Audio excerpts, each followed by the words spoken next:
जे किरपान ਨੂੰ ਰੋਕਣ ਦੀ ਕੋਸ਼ਿਸ਼ ਕਰਨਗੇ ਇਹ ਸਿੱਖ ਧਰਮ ਦੀ ਬੇਅਦਬੀ ਮੰਨੀ ਜਾਊਗੀ। ਜਿੱਥੇ ਵੀ ਰਾਜਾ ਵੜਿੰਗ ਸਾਹਿਬ ਗਏ ਨੇ ਇਸ ਇਲੈਕਸ਼ਨ 'ਚ ਉੱਥੇ ਗੋਲਡੀ ਦੀ ਜਾਂ ਕਾਂਗਰਸ ਪਾਰਟੀ ਦੀ ਵੋਟਾਂ 2 ਗੁਣਾ ਤੋਂ ਘਟੀਆਂ ਹੈਗੀਆਂ ਪਿਛਲੇ ਇਲੈਕਸ਼ਨ 'ਚ। ਸਰਦਾਰ ਸੁਖਬੀਰ ਸਿੰਘ ਬਾਦਲ ਇੱਕ ਬਹੁਤ ਸੂਝਵਾਨ ਲੀਡਰ ਹੈਗੇ ਜਿਹੜਾ ਉਹਨਾਂ ਨੇ ਪਹਿਲਾਂ ਹੀ ਪਰਖ ਲਿਆ ਸੀਗਾ ਅਤੇ ਮਾਨ ਸਾਹਿਬ ਨੂੰ ਖੁਸ਼ ਕਰਨ ਦੀ ਕੋਸ਼ਿਸ਼ ਕੀਤੀ ਸੀ। ਇਹ ਕਿਹਾ ਜਾ ਰਿਹਾ ਕਿ ਸਰਦਾਰ ਸਿਮਰਨਜੀਤ ਸਿੰਘ ਮਾਨ ਅਕਾਲ ਤਖਤ ਸਾਹਿਬ ਦੇ ਹੁਕਮ ਤੇ ਬਹਿ ਗਏ ਹੈਗੇ ਆ ਤੇ ਬੀਬੀ ਜੀ ਦੇ ਹੱਕ 'ਚ ਬੈਠੇ ਆ ਕਿ ਬੀਬੀ ਜੀ ਨੂੰ ਵੋਟਾਂ ਪਾਓ। ਰਵਨੀਤ ਸਿੰਘ ਬਿੱਟੂ ਰੋਜ਼ ਕੁਛ ਨਾ ਕੁਛ ਗਾਰਡਨ 'ਚ ਖੜ ਕੇ ਕੋਈ ਉਹਨਾਂ ਨੂੰ ਕੋਈ ਸਵਾਲ ਨਹੀਂ ਪੁੱਛਦਾ, ਕੋਈ ਉਹਨਾਂ ਬਾਰੇ ਕੁਛ ਕਹਿੰਦਾ ਨਹੀਂ। ਮੈਨੂੰ ਨਹੀਂ ਲੱਗਦਾ ਸਰਦਾਰ ਸਿਮਰਨਜੀਤ ਸਿੰਘ ਮਾਨ ਨੇ ਅੱਜ ਤੱਕ ਉਹਨਾਂ 'ਤੇ ਕੁਛ ਬੋਲਿਆ ਹੋਵੇ। ਉਹ ਸਿਧਾਂਤ ਇਹ ਇਤਿਹਾਸ ਦੇ ਗੋਲਡ ਮੈਡਲਿਸਟ ਨੇ ਸਰਦਾਰ ਸਿਮਰਨਜੀਤ ਸਿੰਘ ਮਾਨ। ਜਿਹੜੇ ਨੌਜਵਾਨ ਪੀੜ੍ਹੀ ਹੈ ਮੇਰੀ ਉਮਰ ਦੀ ਹੈਗੀ ਹੈ, ਮੇਰੇ ਤੋਂ 10-15 ਸਾਲ ਵੱਧ ਦੀ ਹੈਗੀ ਹੈ, ਉਹ ਇਹੋ ਜਿਹੇ ਲੋਕਾਂ ਦੇ ਫੋਕੂ ਬਿਆਨਾਂ ਨਾਲ ਹੁਣ ਗੁੰਮਰਾਹ ਨਹੀਂ ਹੁੰਦੇ ਬਿਲਕੁਲ ਵੀ। ਜੇ ਆਪਾਂ ਮਾਨ ਸਾਹਿਬ ਨੂੰ ਸ਼੍ਰੋਮਣੀ ਅਕਾਲੀ ਦਲ ਤੋਂ ਮਨਫੀ ਕਰਕੇ ਦੇਖਦੇ ਹਾਂ ਤਾਂ ਪਿੱਛੇ ਕੇਡਰ ਵੋਟਰ ਜਿਹੜਾ ਉਹ ਕਿੱਥੋਂ ਲੈ ਕੇ ਆਉਂਗੇ ਜਾਂ ਨਵੀਂ ਨੀਤੀ ਕੀ ਲੈ ਕੇ ਆ ਰਿਹਾ। ਵਿਰੋਧੀ ਸਵਾਲ ਇਹ ਉਠਾਉਂਦੇ ਆ ਵੀ ਪਹਿਲਾਂ ਦੀਪ ਸਿੱਧੂ ਕਰਕੇ ਜਿਹੜਾ ਵੋਟ ਬੈਂਕ ਵੱਧ ਗਿਆ, ਐਤਕੀ ਸਿੱਧੂ ਮੂਸੇਵਾਲੇ ਕਰਕੇ ਮਾਨ ਸਾਹਿਬ ਦੀ ਜਿੱਤ ਹੋਈ ਹੈ। ਸਾਡੀ ਬਜ਼ੁਰਗ ਲੀਡਰਸ਼ਿਪ ਨੌਜਵਾਨਾਂ ਨੂੰ ਨਹੀਂ ਸਮਝਾ ਸਕ ਰਹੀ ਸੀਗੀ।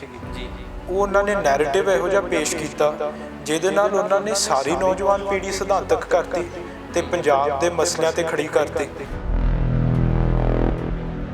ਹੁਣ ਸਰਦਾਰ ਸਿਮਰਨਜੀਤ ਸਿੰਘ ਮਾਨ ਕੱਲ੍ਹ ਦਾ ਤਾਂ ਨਹੀਂ ਜੰਮਿਆ, ਕੱਲ੍ਹ ਦਾ ਤਾਂ ਨਹੀਂ ਜੰਮਿਆ। ਉਹ 40 ਸਾਲਾਂ ਦਾ ਸੰਘਰਸ਼ ਕਰਦੇ ਆ ਰਹੇ ਆ।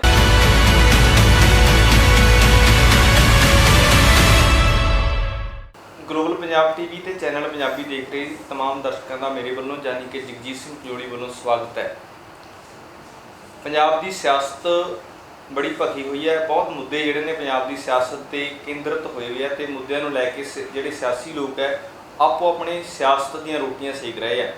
ਤੇ ਹੁਣੇ ਆਪਾਂ ਗੱਲ ਕਰੀਏ ਜਿਮਨੀ ਚੋਣ ਸੰਗਰੂਰ ਹੋ ਕੇ ਹਟੀ ਹੈ ਜਿਹਨੇ ਸਾਰੇ ਲੋਕਾਂ ਨੂੰ ਹੈਰਾਨ ਕਰ ਦਿੱਤਾ ਜਦੋਂ ਉੱਥੋਂ ਸਿਮਰਜੀਤ ਸਿੰਘ ਮਾਨ ਜਿਹੜੇ ਨੇ ਜਿੱਤੇ ਨੇ, ਕਿਉਂਕਿ ਬਦਲਾਅ ਜਿਹੜਾ ਆ ਕੇ ਹਟਿਆ ਸੀ, ਬਦਲਾਅ ਦੀ 3 ਮਹੀਨੇ ਦੇ ਵਿੱਚ ਹੀ ਬਦਲਾਅ ਜਿਹੜਾ ਲੋਕਾਂ ਨੇ ਬਦਲ ਦਿੱਤਾ। ਉਹਦਾ ਇੱਕ ਨਵਾਂ ਬਦਲ ਜਿਹੜਾ ਸਿਮਰਜੀਤ ਸਿੰਘ ਮਾਨ ਦੇ ਰੂਪ ਦੇ ਵਿੱਚ ਆਇਆ।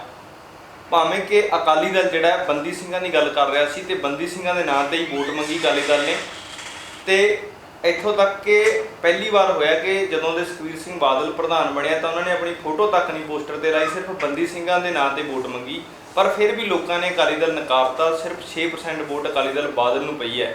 ਉਧਰ ਢੀਂਡਸਾ ਜਿਹੜੇ ਨੇ ਉਹਨਾਂ ਦਾ ਗੜ੍ਹ ਸੀਗਾ, ਢੀਂਡਸਾ ਬੀਜੇਪੀ ਦੀ ਹਮਾਇਤ ਕਰ ਰਿਹਾ ਸੀ, ਢੀਂਡਸਾ ਧੜਾ ਉਹ ਵੀ ਕਿਤੇ ਨਾ ਕਿਤੇ ਉੱਥੋਂ ਬਾਹਰ ਹੋਇਆ। ਪਰ ਅੱਜ ਜਿਹੜੀ ਹਾਲਾਤ ਹੈ, ਕਿਉਂਕਿ 18 ਤਰੀਕ ਨੂੰ ਆਉਣ ਵਾਲੀ 18 ਤਰੀਕ ਨੂੰ ਸਿਮਰਜੀਤ ਸਿੰਘ ਮਾਨ ਜਿਹੜੇ ਨੇ ਲੋਕ ਸਭਾ ਦੇ ਵਿੱਚ ਜਾ ਕੇ ਸਹੁੰ ਚੁੱਕਣ ਜਾ ਰਹੇ ਨੇ। ਪਰ ਉਹ ਤੋਂ ਪਹਿਲਾਂ ਸਵਾਲ ਖੜੇ ਹੋ ਗਏ ਨੇ ਕਿ ਸਿਮਰਜੀਤ ਸਿੰਘ ਮਾਨ ਜਿਹੜੇ ਨੇ ਉੱਥੇ ਕਿਰਪਾਨ ਸ਼੍ਰੀ ਸਾਹਿਬ ਲੈ ਕੇ ਜਾਣਗੇ ਜਾਂ ਨਹੀਂ।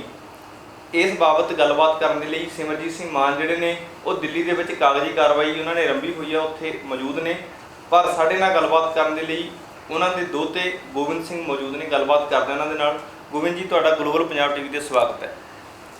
ਸਤਿ ਸ਼੍ਰੀ ਅਕਾਲ ਜੀ। ਵਾਹਿਗੁਰੂ ਜੀ ਕਾ ਖਾਲਸਾ, ਵਾਹਿਗੁਰੂ ਜੀ ਕੀ ਫਤਿਹ। ਆਪਾਂ ਜਿੱਥੇ ਵੱਖ-ਵੱਖ ਮੁੱਦਿਆਂ ਦੀ ਗੱਲ ਕਰਾਂਗੇ, ਪਹਿਲਾਂ ਮੇਰਾ ਸਵਾਲ ਇਹੀ ਹੈ ਕਿ ਮਾਨ ਸਾਰੇ ਮੀਡੀਆ ਦੇ ਉੱਤੇ ਤੁਸੀਂ ਦੇਖ ਸਕਦੇ ਹੋ ਕਿ ਮਾਨ ਸਾਹਿਬ ਦੀ ਫੋਟੋ ਵਾਇਰਲ ਹੋ ਰਹੀ ਹੈ ਵੀ ਮਾਨ ਸਾਹਿਬ ਕਹਿੰਦੇ ਜੇ ਮੈਨੂੰ ਕਿਰਪਾਨ ਨਾ ਲਿਆਉਣ ਦੀ ਆਗਿਆ ਦਿੱਤੀ ਤਾਂ ਮੈਂ ਨਹੀਂ ਜਾਊਂਗਾ ਲੋਕ ਸਭਾ 'ਚ। ਮੈਂ ਹਜੇ ਤੱਕ ਸਰਦਾਰ ਸਿਮਰਨਜੀਤ ਸਿੰਘ ਮਾਨ ਦਾ ਇਹ ਬਿਆਨ ਖੁਦ ਸੁਣਿਆ ਹੈਗਾ ਨਹੀਂ, ਪਰ ਆਰਟੀਕਲ 25 ਜਿਹੜੀ ਸਾਡੀ ਕੌਨਸਟੀਟਿਊਸ਼ਨ ਦੀ ਸੰਵਿਧਾਨ ਦੀ ਕਹਿੰਦੀ ਹੈਗੀ ਹੈ, ਉਹ ਇਹ ਕਹਿੰਦੀ ਹੈ ਕਿ ਅ ਸਿੱਖ ਕੈਨ ਵੇਅਰ ਹਿਜ਼ ਕਿਰਪਾਨ, ਮਤਲਬ ਇੱਕ ਸਿੱਖ ਆਪ ਤਾਂ ਕਿਰਪਾਨ ਪਾ ਵੀ ਸਕਦਾ ਐਂਡ ਹੋਲਡ ਹਿਜ਼ ਕਿਰਪਾਨ, ਮਤਲਬ ਕੈਰੀ ਹਿਜ਼ ਕਿਰਪਾਨ, ਉਹਨੂੰ ਲੈ ਕੇ ਤੁਰ ਵੀ ਸਕਦਾ। ਹੁਣ ਆਰਟੀਕਲ 25 ਤੇ ਸਾਡਾ ਸੰਵਿਧਾਨ ਕੌਨਸਟੀਟਿਊਸ਼ਨ ਕਿਉਂ ਬਣਿਆ? ਇਹ ਜਦੋਂ ਦੇਸ਼ ਤੇ ਮੁਲਕ ਇਹ ਆਜ਼ਾਦ ਹੋਇਆ ਸੀਗਾ ਗੋਰਿਆਂ ਤੋਂ, ਫਿਰ ਸਾਡੀ ਕੌਨਸਟੀਟਿਊਂਟ ਅਸੈਂਬਲੀ ਫਾਰਮ ਹੋਈ ਸੀਗੀ ਐਂਡ ਇਹਨਾਂ ਨੇ ਇਹ ਫਾਰਮ ਕੀਤਾ ਸੀਗਾ ਕਿ ਇਹ ਮੁਲਕ ਇੱਕ ਲਿਬਰਲ ਡੈਮੋਕ੍ਰੈਟਿਕ ਰਿਪਬਲਿਕ ਬਣੂਗਾ। ਲਿਬਰਲ ਦਾ ਇਹ ਮਤਲਬ ਹੈਗਾ ਕਿ ਸਾਰੇ ਧਰਮਾਂ ਦਾ ਸਤਿਕਾਰ ਹੋਊਗਾ, ਤੇ ਉਸ ਸਤਿਕਾਰ ਦੇ ਅਧੀਨ ਇਹਨਾਂ ਨੇ ਇਹ ਆਰਟੀਕਲਸ ਤੇ ਇਹ ਲਾਜ਼ ਤੇ ਪਾਲਿਸੀਜ਼ ਤਿਆਰ ਕੀਤੀਆਂ ਕਨਸਟੀਟਿਊਸ਼ਨ ਦੀਆਂ, ਜਿੱਥੇ ਉਹਨਾਂ ਨੇ ਸੰਵਿਧਾਨ 'ਚ ਪਾਇਆ ਕਿ 25 ਧਾਰਾ ਕਹਿੰਦੀ ਹੈ ਕਿ ਇਹ ਸਿੱਖ ਫੜ ਵੀ ਸਕਦਾ ਹੈ, ਉਹਦੇ ਨਾਲ ਤੁਰ ਵੀ ਸਕਦਾ ਹੈ ਤੇ ਪਾ ਵੀ ਸਕਦਾ ਹੈ ਕਿਰਪਾਨ। ਸੋ ਜੇ ਕਿਰਪਾਨ ਨੂੰ ਰੋਕਣ ਦੀ ਕੋਸ਼ਿਸ਼ ਕਰਨਗੇ, ਇਹ ਸਿੱਖ ਧਰਮ ਦੀ ਬੇਅਦਬੀ ਮੰਨੀ ਜਾਊਗੀ। ਤੇ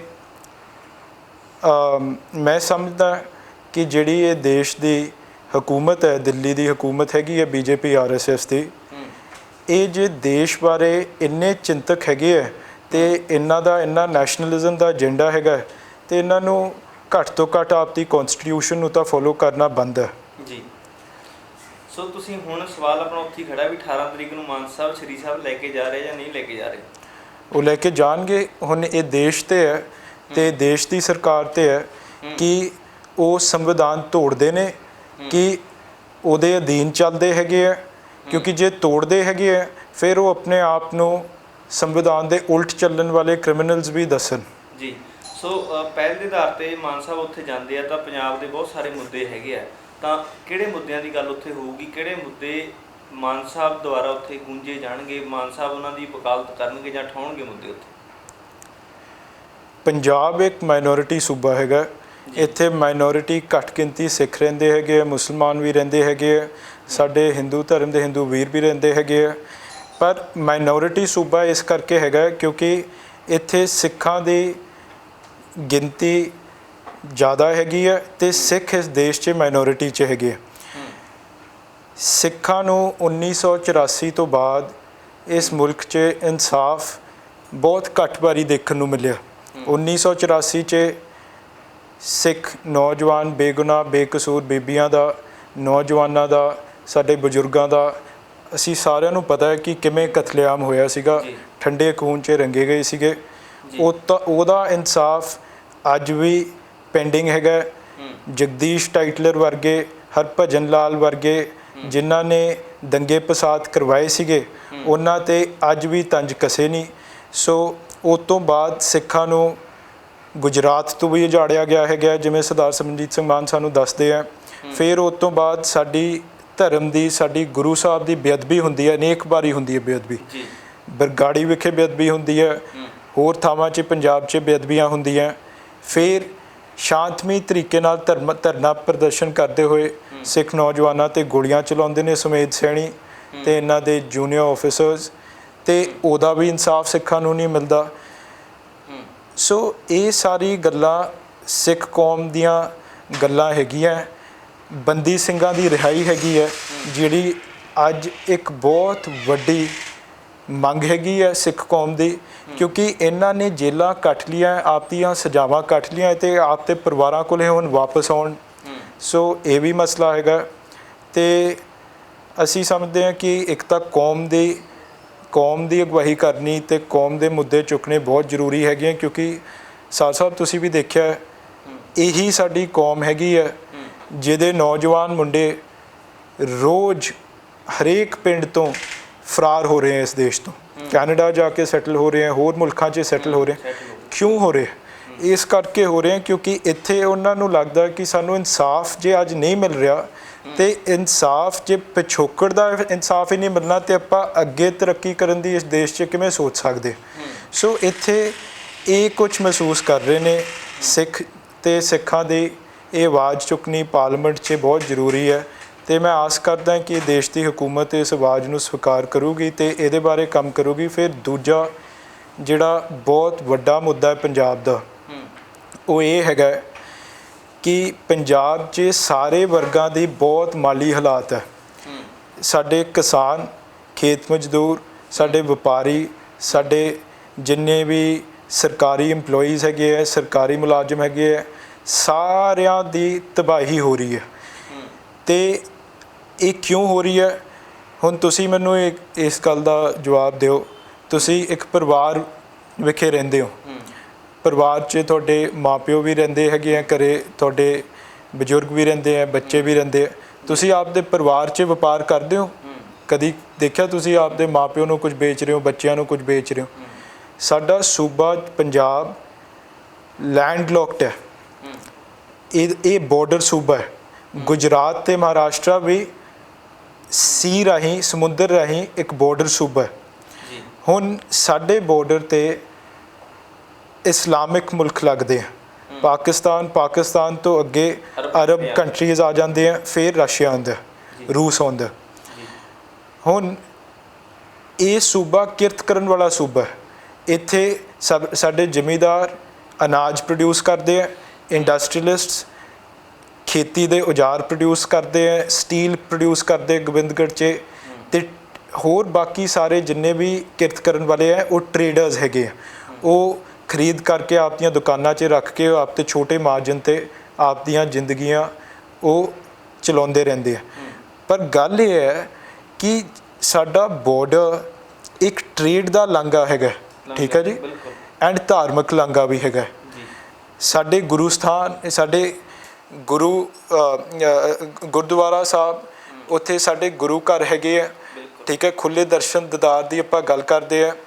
ਸੋ ਇਹ ਲਾਂਘਾ ਜੇ ਖੁੱਲ੍ਹ ਜਾਊਗਾ, ਇਹਦੇ ਨਾਲ ਕਿਰਤ ਕਰਨ ਵਾਲੇ ਜ਼ਿਮੀਂਦਾਰ, ਖੇਤ ਮਜ਼ਦੂਰ, ਵਪਾਰੀ, ਜਿਹੜੇ ਪ੍ਰੋਡਿਊਸਰਸ ਹੈ, ਮੈਨੂਫੈਕਚਰਰਸ ਹੈਗੇ, ਇੰਡਸਟਰੀਅਲਿਸਟ ਹੈਗੇ ਆ, ਇੰਡਸਟਰੀਅਲਿਸਟ ਤੇ ਜਿਹੜੇ ਟਰੇਡਰਸ ਹੈਗੇ, ਛੋਟੇ ਦੁਕਾਨਦਾਰ ਹੈਗੇ, ਉਹਨਾਂ ਨੂੰ ਹੁਣ ਜ਼ਿਮੀਂਦਾਰਾਂ ਨੂੰ ਅਰਬ ਕੰਟਰੀਆਂ 'ਚ, ਇਸਲਾਮਿਕ ਕੰਟਰੀਆਂ 'ਚ ਬਾਸਮਤੀ 6 ਗੁਣਾ ਦਾਮ 'ਤੇ ਮਿਲਦੀ ਹੈ, ਜਿਹੜੀ ਇੱਥੇ MSP 'ਤੇ ਚੁੱਕੀ ਜਾਂਦੀ ਹੈ।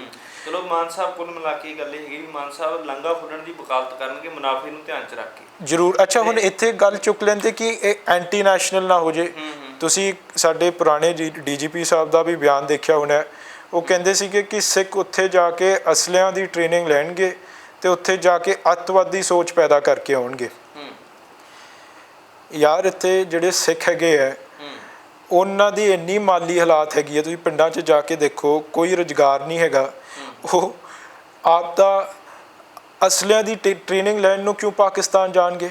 ਉਹ ਉੱਥੇ ਜਾਣਗੇ, ਉਹ ਉੱਥੇ ਟਰੱਕ ਚਲਾਉਣਗੇ। ਅਤੇ ਜੇ ਸਰਕਾਰ ਨੂੰ ਇਹਦੇ 'ਤੇ ਥੋੜ੍ਹਾ ਜਿਹਾ ਵੀ ਐਂਟੀ ਨੈਸ਼ਨਲ ਸਟੈਂਟ ਹੈਗਾ ਹੈ ਕਿ ਇੱਥੇ ਕੋਈ ਗੜਬੜ ਹੋ ਸਕੇ, ਅਸੀਂ ਕਹਿੰਦੇ ਕਿ ਟਰਾਂਸਪੋਰਟ ਦਾ ਜਿਹੜਾ ਮਹਿਕਮਾ ਹੈ ਉਹ ਸਰਕਾਰ ਕੰਟਰੋਲ ਕਰ ਲੈ।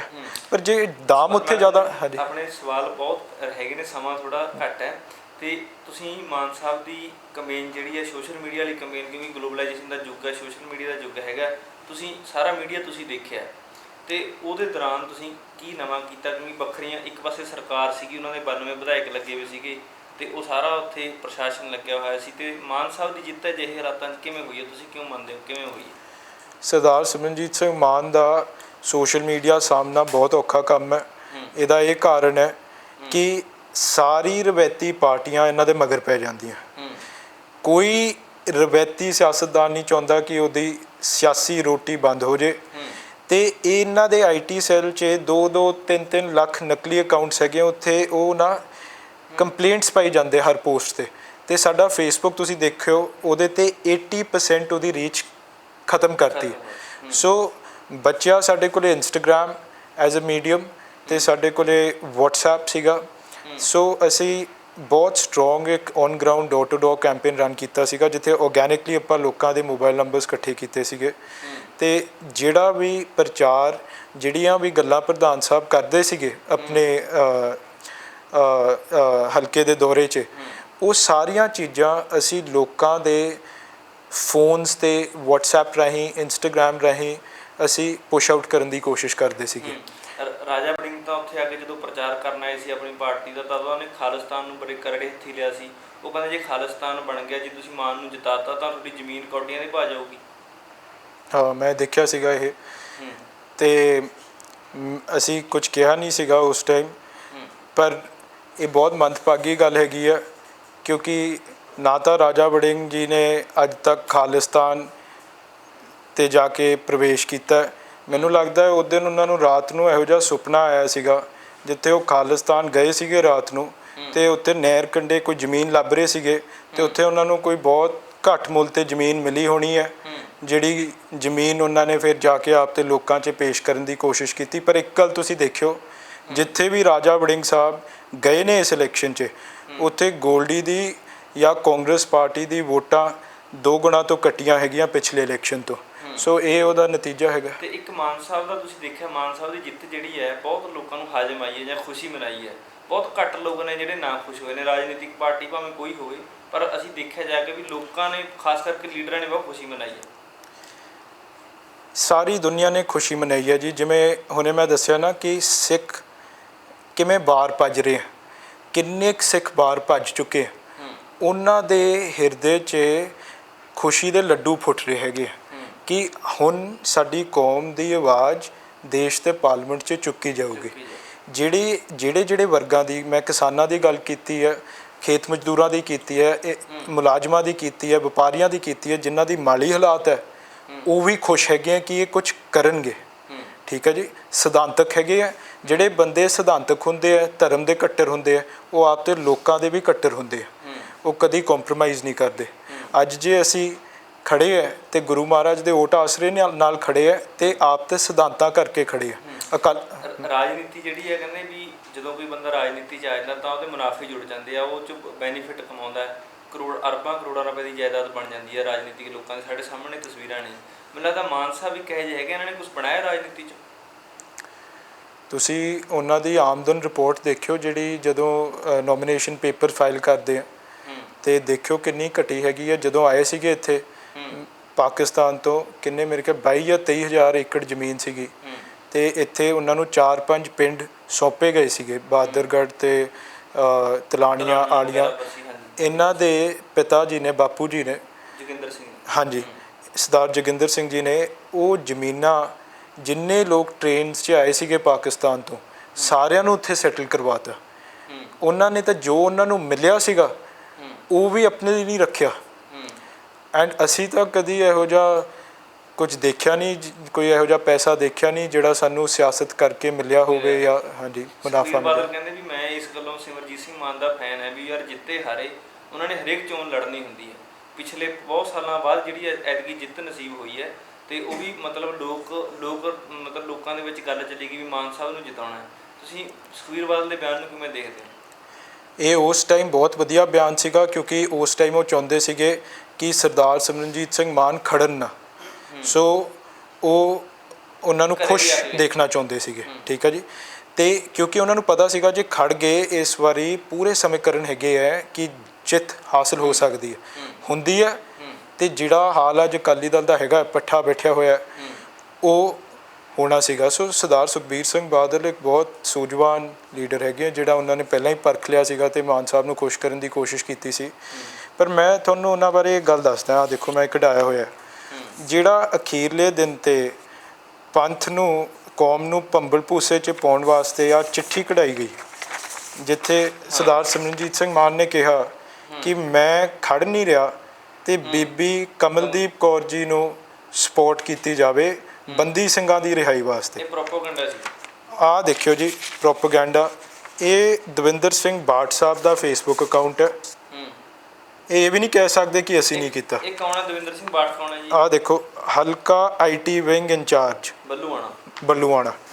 ਇਹ ਇੱਕ ਆਈਟੀ ਵਿੰਗ ਇੰਚਾਰਜ ਹੈ। ਇਹਨਾਂ ਨੇ ਨਾਲ ਦੀ ਨਾਲ ਪੋਸਟ ਡਿਲੀਟ ਕਰਤੀ ਸੀਗੀ ਜਦੋਂ ਅਸੀਂ ਪੁਲਿਸ 'ਚ ਕੰਪਲੇਂਟ, ਆਈਟੀ ਸਾਈਬਰ ਸੈੱਲ 'ਚ ਕੰਪਲੇਂਟਸ ਫਾਈਲ ਕੀਤੀਆਂ। ਹੁਣ ਇਹਦਾ ਕੀ ਮਤਲਬ ਹੈ? ਇਹਦਾ ਇਹ ਮਤਲਬ ਹੈ ਕਿ ਅਕਾਲ ਤਖਤ ਤੋਂ ਚਿੱਠੀ ਆ ਰਹੀ ਹੈ, ਠੀਕ ਹੈ, ਤੇ ਇਹ ਕਿਹਾ ਜਾ ਰਿਹਾ ਹੈ ਕਿ ਸਰਦਾਰ ਸਿਮਰਨਜੀਤ ਸਿੰਘ ਮਾਨ ਅਕਾਲ ਤਖਤ ਸਾਹਿਬ ਦੇ ਹੁਕਮ 'ਤੇ ਬਹਿ ਗਏ ਹੈਗੇ ਹੈ ਤੇ ਬੀਬੀ ਜੀ ਦੇ ਹੱਕ 'ਚ ਬੈਠੇ ਹੈਗੇ, ਬੀਬੀ ਜੀ ਨੂੰ ਵੋਟਾਂ ਪਾਓ। ਜੇ ਬੀਬੀ ਜੀ ਦੀ ਸਹਿਮਤੀ ਨਾਲ ਇਹ ਕੀਤਾ ਹੋਵੇ, ਫਿਰ ਬੀਬੀ ਜੀ ਤੁਸੀਂ ਪੰਥ ਨੂੰ ਰੋਲਤਾ ਸੀ, ਰੋਲਣ ਦੀ ਪੂਰੀ ਕੋਸ਼ਿਸ਼ ਕੀਤੀ ਸੀਗੀ ਤੇ ਤੁਸੀਂ ਬੰਦੀ ਸਿੰਘਾਂ ਦੀ ਰਿਹਾਈ 'ਤੇ ਕਲੰਕ ਪਾਈ ਹੈ, ਮਾੜੀ ਕਲੰਕ ਪਾਈ ਹੈ। ਜੇ ਬੀਬੀ ਜੀ ਨੂੰ ਨਹੀਂ ਪੁੱਛਿਆ ਇਹ ਕਰਨ ਤੋਂ ਪਹਿਲਾਂ, ਫਿਰ ਅਕਾਲੀ ਦਲ ਦੇ ਇਹ ਆਈਟੀ ਇੰਚਾਰਜ, ਆਈਟੀ ਵਿੰਗ ਵਾਲੇ ਜਿਹੜੇ ਮਿੰਟ ਡਿਲੀਟ ਕਰ ਦਿੰਦੇ ਡਰ ਕੇ, ਇਹਨਾਂ ਨੂੰ ਸੋਚਣਾ ਚਾਹੀਦਾ ਹੈ ਕਿ ਇਹਨਾਂ ਨੇ ਬੀਬੀ ਜੀ ਤੇ ਉਹਨਾਂ ਦੇ ਪਰਿਵਾਰ ਨੂੰ ਕਿਵੇਂ ਵਰਤਿਆ। ਇਹ ਸਵਾਲ ਹੈ, ਇਹ ਇਹਨਾਂ ਨੇ ਕੀਤਾ ਹੈਗਾ। ਤੇ ਸਿਰਫ ਇਹ ਨਹੀਂ, ਰਾਤ ਨੂੰ ਤਾਂ ਬਹੁਤ ਘਬਰਾਹਟ ਹੋਈ ਸੀਗੀ। ਟੈਂਟ ਵਾਲੇ ਸਾਨੂੰ ਕਹਿਣ ਲੱਗ ਪਏ ਕਿ ਸਾਂਝੇ ਟੈਂਟ ਲੱਗ ਰਹੇ ਜੀ, ਸਾਡੇ ਕੋਲੇ ਸਾਧਨ ਪਹੁੰਚ ਗਏ ਆ ਤੇ ਅਸੀਂ ਸਾਰੇ ਸਾਂਝੇ ਲਾ ਰਹੇ ਹਾਂ। ਉਹ ਤਾਂ ਬਹੁਤ ਮਸਾ ਅਸੀਂ ਨੱਥ ਪਾਈ ਹੈ ਇਸ ਚਾਲ ਨੂੰ। ਪਰ ਲੋਕੀ ਹੁਣ ਲੋਕ ਸਭ ਤੋਂ ਜ਼ਿਆਦਾ ਸਿਆਣੇ ਹੈਗੇ ਆ। ਅੱਜ ਜੇ ਮੈਂ ਵੀ ਗੋਲ ਮੋਲ ਕਰਕੇ ਤੁਹਾਡਾ ਕੋਈ ਜਵਾਬ ਦਊਂਗਾ, ਇਹ ਕਹਿਣਗੇ ਕਿ ਯਾਰ ਇਹ ਤਾਂ ਵਿਕਿਆ ਹੋਇਆ ਬੰਦਾ, ਇਹ ਕਿਸੇ ਕੰਮ ਦਾ ਨਹੀਂ ਹੈਗਾ। ਇਹ ਸਾਰੀ ਚੀਜ਼ਾਂ ਗੋਲ ਮੋਲ ਕਰਕੇ ਰਾਜਾ ਵੜਿੰਗ ਜੀ, ਬਿੱਟੂ ਜੀ, ਰਵਨੀਤ ਸਿੰਘ ਬਿੱਟੂ ਰੋਜ਼ ਕੁਛ ਨਾ ਕੁਛ ਗਾਰਡਨ 'ਚ ਖੜ ਕੇ, ਕੋਈ ਉਹਨਾਂ ਨੂੰ ਕੋਈ ਸਵਾਲ ਨਹੀਂ ਪੁੱਛਦਾ, ਕੋਈ ਉਹਨਾਂ ਬਾਰੇ ਕੁਛ ਕਹਿੰਦਾ ਨਹੀਂ। ਮੈਨੂੰ ਨਹੀਂ ਲੱਗਦਾ ਸਰਦਾਰ ਸਿਮਰਨਜੀਤ ਸਿੰਘ ਮਾਨ ਨੇ ਅੱਜ ਤੱਕ ਉਹਨਾਂ 'ਤੇ ਕੁਛ ਬੋਲਿਆ ਹੋਵੇ। ਉਹ ਸਿਧਾਂਤਕ ਤੌਰ 'ਤੇ ਆਪ ਦੀ ਸੋਚ ਦੀ ਗੱਲ ਕਰਦੇ ਆ। ਇਹ ਪਤਾ ਨਹੀਂ ਗਾਰਡਨ 'ਚ ਖੜ ਕੇ ਰੋਜ਼ ਸ਼ੁਰੂ ਹੋ ਜਾਂਦੇ ਆ। ਇਹਨਾਂ ਦਾ ਕੋਈ ਪਿਛੋਕੜ ਨਹੀਂ ਹੈਗਾ। ਸਰਦਾਰ ਬੇਅੰਤ ਸਿੰਘ ਜੀ ਨੇ ਇੰਨੇ ਸਿੱਖ ਨੌਜਵਾਨ ਬੀਬੀਆਂ ਦਾ ਖੂਨ ਡੋਲਿਆ, ਠੀਕ ਹੈ ਜੀ, ਅਤੇ ਇਹ ਗੱਲ ਕਰ ਰਹੇ ਨੇ ਮਾਹੌਲ ਖ਼ਰਾਬ ਕਰਨ ਦੀ। ਮਾਹੌਲ ਖ਼ਰਾਬ ਕਰਨ ਵਾਸਤੇ ਇੱਕ ਤਾਂ ਅਕਸਰ ਦਿਖਾਓ ਜਿੱਥੇ ਪ੍ਰਧਾਨ ਸਾਹਿਬ ਨੇ ਕਿਸੇ ਨੂੰ ਭੜਕਾਇਆ ਹੋਵੇ, ਕਿਸੇ ਨੂੰ ਗਲਤ ਕਿਹਾ ਹੋਵੇ। ਇਹ ਇਤਿਹਾਸ ਦੇ ਗੋਲਡ ਮੈਡਲਿਸਟ ਨੇ ਸਰਦਾਰ ਸਿਮਰਨਜੀਤ ਸਿੰਘ ਮਾਨ, ਇਤਿਹਾਸ ਦੇ ਜਾਣੂ ਹੈਗੇ। ਇਹ ਇਤਿਹਾਸ ਨੂੰ ਪੜ੍ਹ ਕੇ ਗੱਲ ਰੱਖਦੇ ਆ। ਇਹ ਨਹੀਂ ਸੋਚਦੇ ਕਿ ਮੇਰੀ ਇਸ ਗੱਲ ਨਾਲ ਆ ਵੋਟ ਟੁੱਟੂਗੀ ਜਾਂ ਗੋਲਮੋਲ ਕਰਕੇ ਮੈਂ ਪੇਸ਼ ਕਰ ਦਾਂਗਾ ਤਾਂ ਇਹ ਵੋਟ ਜੁੜ ਜੂਗੀ। ਇਹੀ ਲੋਕਾਂ ਨੇ ਮੁੱਲ ਪਾਇਆ ਇਸ ਇਲੈਕਸ਼ਨ 'ਚ। ਜਿਹੜੇ ਨੌਜਵਾਨ ਪੀੜ੍ਹੀ ਹੈ, ਮੇਰੀ ਉਮਰ ਦੀ ਹੈਗੀ ਹੈ, ਮੇਰੇ ਤੋਂ 10-15 ਸਾਲ ਵੱਧ ਦੀ ਹੈਗੀ ਹੈ, ਉਹ ਇਹੋ ਜਿਹੇ ਲੋਕਾਂ ਦੇ ਫੋਕੂ ਬਿਆਨਾਂ ਨਾਲ ਹੁਣ ਗੁੰਮਰਾਹ ਨਹੀਂ ਹੁੰਦੇ ਬਿਲਕੁਲ ਵੀ। ਇਹ ਬਹੁਤ ਸ਼ਾਤਿਰ ਹੋ ਗਈ ਹੈ ਨੌਜਵਾਨੀ, ਐਂਡ ਸਿਧਾਂਤਕ ਹੋ ਗਈ ਹੈ। ਸਭ ਤੋਂ ਜ਼ਰੂਰੀ ਚੀਜ਼ ਨੌਜਵਾਨੀ ਸਿਧਾਂਤਕ ਹੋ ਗਈ ਹੈ। ਇੱਕ ਮੇਰਾ ਲਾਸਟ ਸਵਾਲ ਇਹ ਹੈ, ਤੁਸੀਂ ਹੁਣ ਆਈਟੀ ਵਿੰਗ ਸਾਰਾ ਸੰਭਾਲਿਆ ਮਾਨ ਸਾਹਿਬ ਦਾ, ਅਤੇ ਹਰੇਕ ਪਾਰਟੀ ਦੀ ਕਾਮਯਾਬੀ ਪਿੱਛੇ ਉਹਦਾ ਕੇਡਰ ਹੁੰਦਾ, ਉਹਦਾ ਸਪੋਰਟਰ ਹੁੰਦੇ ਆ। ਜੇ ਆਪਾਂ ਮਾਨ ਸਾਹਿਬ ਨੂੰ ਸ਼੍ਰੋਮਣੀ ਅਕਾਲੀ ਦਲ ਤੋਂ ਮੰਨਫੀ ਕਰਕੇ ਦੇਖਦੇ ਹਾਂ ਤਾਂ ਪਿੱਛੇ ਕੇਡਰ ਵੋਟਰ ਜਿਹੜਾ ਉਹ ਕਿੱਥੋਂ ਲੈ ਕੇ ਆਉਂਗੇ, ਜਾਂ ਨਵੀਂ ਨੀਤੀ ਕੀ ਲੈ ਕੇ ਆ ਰਹੇ ਹੋ ਵੀ ਲੋਕ ਜੁੜਨ ਪਾਰਟੀ ਨਾਲ? 23 ਸਾਲਾਂ ਤੋਂ ਪਾਰਟੀ ਸਿਆਸੀ ਹੋਂਦ ਤੋਂ ਬਾਹਰ ਰਹੀ ਹੈ। ਜਿਵੇਂ ਬਾਈ ਦੀਪ ਨੇ ਕਿਹਾ ਸੀਗਾ ਕਿ ਖੁੰਝੇ 'ਚ ਹੈਗੇ। ਜਿਹੜੇ ਲੋਕ 23 ਸਾਲਾਂ ਤੋਂ ਅੱਜ ਤੱਕ ਡਾਂਗਾ ਖਾਂਦੇ ਆ ਰਹੇ ਹੈ ਪਾਰਟੀ 'ਚ, ਅਤੇ ਆਰਥਿਕ ਤੌਰ 'ਤੇ ਟੁੱਟ ਗਏ ਹੈਗੇ ਆ, ਉਹਨਾਂ ਲੋਕਾਂ ਨੂੰ ਅੱਗੇ ਵੀ ਲੈ ਕੇ ਆਉਣਾ। ਅਤੇ ਜਿਹੜੀ ਨੌਜਵਾਨ ਪੀੜ੍ਹੀ ਹੈਗੀ ਹੈ, ਜਿਹੜੀ ਹੁਣ ਪਾਰਟੀ ਨਾਲ ਅਤੇ ਸੋਚ ਨਾਲ ਅਤੇ ਸਿਧਾਂਤਾਂ ਨਾਲ ਜੁੜੀ ਹੈ, ਉਹਨਾਂ ਨੂੰ ਅੱਗੇ ਲੈ ਕੇ ਆਉਣਾ ਲੀਡਰਸ਼ਿਪ 'ਚ ਬਹੁਤ ਜ਼ਰੂਰੀ ਹੈ। ਹੁਣ ਥੱਲੇ ਲੈਵਲ ਤੋਂ ਅਸੀਂ ਕੰਮ ਸ਼ੁਰੂ ਕੀਤਾ ਅਤੇ ਥੱਲੇ ਲੈਵਲ ਤੋਂ ਹੁਣ ਸਾਡੀ ਲੀਡਰਸ਼ਿਪ ਨਿਕਲੂਗੀ। ਪਾਰਟੀ ਦੇ ਸਿਧਾਂਤਾਂ, ਸਾਡੀ ਪਾਰਟੀ ਸਿਧਾਂਤਕ ਪਾਰਟੀ ਹੈ। ਅੱਜ ਤੱਕ ਇਸ ਪਾਰਟੀ ਨੇ ਕਦੀ ਕੰਪਰੋਮਾਈਜ਼ ਨਹੀਂ ਕੀਤਾ, ਅਤੇ ਰੱਬ ਕਰੇ ਕਦੀ ਕੰਪਰੋਮਾਈਜ਼ ਨਾ ਹੋਵੇ ਕਿਸੇ ਮੁੱਦੇ 'ਤੇ ਕਦੀ ਵੀ। ਇੱਕ ਵਿਰੋਧੀ ਸਵਾਲ ਇਹ ਉਠਾਉਂਦੇ ਆ ਵੀ ਪਹਿਲਾਂ ਦੀਪ ਸਿੱਧੂ ਕਰਕੇ ਜਿਹੜਾ ਵੋਟ ਬੈਂਕ ਵੱਧ ਗਿਆ, ਐਤਕੀ ਸਿੱਧੂ ਮੂਸੇਵਾਲੇ ਕਰਕੇ ਮਾਨ ਸਾਹਿਬ ਦੀ ਜਿੱਤ ਹੋਈ ਹੈ। ਵਿਰੋਧੀਆਂ ਨੂੰ ਕੁਛ ਤਾਂ ਕਹਿਣਾ ਹੀ ਆ। ਹੁਣ ਨੇ ਮੈਂ ਦੀਪ ਸਿੱਧੂ ਅਤੇ ਮੂਸੇਵਾਲੇ ਦਾ ਫੈਕਟਰ ਕੰਮ ਕੀਤਾ, ਬਹੁਤ ਜ਼ਿਆਦਾ ਕੰਮ ਕੀਤਾ, ਬਹੁਤ ਜ਼ਿਆਦਾ ਕੰਮ ਕੀਤਾ। ਜਿਹੜੀ ਚੀਜ਼ ਸਾਡੀ ਬਜ਼ੁਰਗ ਲੀਡਰਸ਼ਿਪ ਨੌਜਵਾਨਾਂ ਨੂੰ ਨਹੀਂ ਸਮਝਾ ਸਕ ਰਹੀ ਸੀਗੀ, ਉਹ ਉਹਨਾਂ ਨੇ ਨੈਰੇਟਿਵ ਇਹੋ ਜਿਹਾ ਪੇਸ਼ ਕੀਤਾ ਜਿਹਦੇ ਨਾਲ ਉਹਨਾਂ ਨੇ ਸਾਰੀ ਨੌਜਵਾਨ ਪੀੜ੍ਹੀ ਸਿਧਾਂਤਕ ਕਰਤੀ ਅਤੇ ਪੰਜਾਬ ਦੇ ਮਸਲਿਆਂ 'ਤੇ ਖੜੀ ਕਰਤੀ। ਸੋ ਇਹ ਤੋਂ ਵੱਡੀ ਦੇਣ ਤਾਂ ਕਿਸੇ ਦੀ ਨਹੀਂ ਹੋ ਸਕਦੀ। ਪਰ ਇਹ ਕਹਿਣਾ ਕਿ ਬਾਈ ਦੀਪ ਦੀ ਸ਼ਹਾਦਤ ਕਰਕੇ ਮਾਨ ਖਿਲ ਗਿਆ ਜਾਂ ਸਿੱਧੂ ਮੂਸੇਵਾਲੇ ਸਾਹਿਬ ਦੀ ਸ਼ਹਾਦਤ ਕਰਕੇ ਮਾਨ ਖਿਲ ਗਿਆ। ਹੁਣ ਸਰਦਾਰ ਸਿਮਰਨਜੀਤ ਸਿੰਘ ਮਾਨ ਕੱਲ੍ਹ ਦਾ ਤਾਂ ਨਹੀਂ ਜੰਮੇ ਨਾ, ਕੱਲ੍ਹ ਦਾ ਤਾਂ ਨਹੀਂ ਜੰਮਿਆ। ਉਹ 40 ਸਾਲਾਂ ਦਾ ਸੰਘਰਸ਼ ਕਰਦੇ ਆ ਰਹੇ ਆ। ਉਹ 40 ਸਾਲਾਂ ਦਾ ਸੰਘਰਸ਼, ਇਹ ਗੱਲ ਜ਼ਰੂਰ ਹੈ ਕਿ ਨੌਜਵਾਨਾਂ ਤੱਕ ਨਹੀਂ ਉਹਨਾਂ ਦੇ ਸਮਝ 'ਚ ਪੈ ਰਹੀ ਸੀਗੀ ਜਿਹੜੀ ਇਹਨਾਂ ਨੇ ਪਾਈ ਹੈ। ਇਹਨਾਂ ਨੇ ਨੌਜਵਾਨ ਪੀੜ੍ਹੀ ਸਿਧਾਂਤਕ ਕਰਤੀ ਹੈ। ਬਹੁਤ ਵੱਡੀ ਗੱਲ ਹੈ ਪੰਜਾਬ ਦੀ ਸਿਆਸਤ 'ਚ। ਸੋ ਗਲੋਬਲ ਪੰਜਾਬ ਟੀਮ ਲਈ ਸਮਾਂ ਕੱਢਣ ਲਈ ਤੁਹਾਡਾ ਬਹੁਤ ਧੰਨਵਾਦ। ਸੋ ਇਹ ਸੀਗੇ ਗੋਬਿੰਦ ਸਿੰਘ ਜੀ, ਜਿਹੜੇ ਦੋਤੇ ਹੈਗੇ ਸਿਮਰਜੀਤ ਸਿੰਘ ਮਾਨ ਦੇ, ਜਿਨ੍ਹਾਂ ਨੇ ਵੱਖ-ਵੱਖ ਮੁੱਦਿਆਂ 'ਤੇ ਜਿਨ੍ਹਾਂ ਨਾਲ ਗੱਲਬਾਤ ਕੀਤੀ ਹੈ ਅਤੇ ਇਹਨਾਂ ਨੇ ਦਲੀਲ ਨਾਲ ਆਪਣੀ ਗੱਲ ਰੱਖੀ ਹੈ।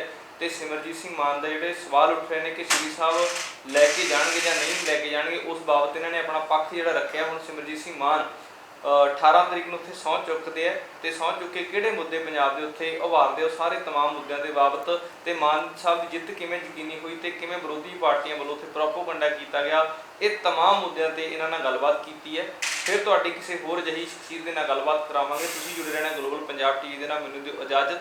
ਕੈਮਰਾਮੈਨ ਅਮਨ ਦੇ ਨਾਲ ਜਗਜੀਤ ਸਿੰਘ ਪੰਜੋੜੀ, ਧੰਨਵਾਦ। ਹੁਣ ਤੁਸੀਂ ਦੇਖ ਸਕਦੇ ਹੋ ਗਲੋਬਲ ਪੰਜਾਬ ਟੀਵੀ ਨੂੰ ਡਾਊਨਲੋਡ ਕਰੋ ਸਾਡੀ ਐਪ ਐਂਡਰੋਇਡ ਜਾਂ iOS ਤੇ ਫ੍ਰੀ ਵਿੱਚ। roku ਅਤੇ Amazon Fire TV ਤੇ ਜਾਂ Apple TV ਤੇ। ਨਾਲ ਹੀ ਦੇਖ ਸਕਦੇ ਹੋ ਲਾਈਵ ਸਟ੍ਰੀਮਿੰਗ www.globalpunjabtv.com ਤੇ।